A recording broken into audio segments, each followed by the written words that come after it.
ഒരു വിശുദ്ധ വചനത്തിലുണ്ട്, റസൂലുള്ളാഹി തങ്ങൾ പറഞ്ഞു, മൻഹൂമാനി, രണ്ടു കൊതിയന്മാർ,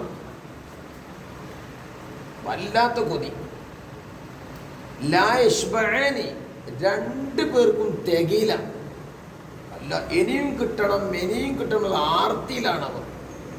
ആരാണവർ ആ കൊതിയന്മാർ? ഒന്ന് മൻഹൂമുൻ ഫിൽ ഇൽമ്, അറിവിൽ, ശർഈയായ അറിവിലുള്ള കൊതിയൻ. ഓ മംദൂഹ ലാ യശ്ബഉ മിൻഹു, എത്ര പഠിച്ചാലും അതിൽ നിന്ന് അവന് വയറ് നിറക്കൂല. പഠിച്ചാലും അവന് പൂതി തീരൂല. ഇതാണ് ഒരു കൊതിയൻ. രണ്ടാമത്തവനോ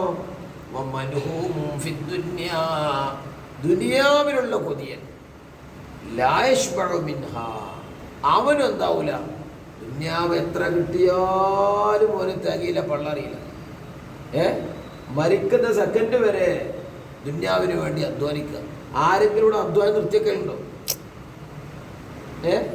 ഉണ്ടാക്കിയവർ തന്നെ ഉണ്ടാക്കുന്നു. തനിക്കും തൻ്റെ മക്കൾക്കും മക്കൾക്കൊക്കെ ജീവിക്കാമായി ഉണ്ടാക്കിയിടുക.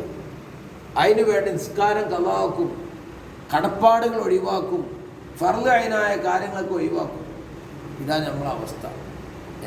അപ്പം നമ്മളെ ഈ രണ്ടിൽ രണ്ടാമത്തെ കൊതിയൻ ആവണ്ട. ഒന്നാമത്തെ കൊതിയൻ ഏതാണത്? വിജ്ഞാനത്തിലുള്ള കൊതിയുള്ളവനാവണം, പഠിച്ചുകൊണ്ടേയിരിക്കണം.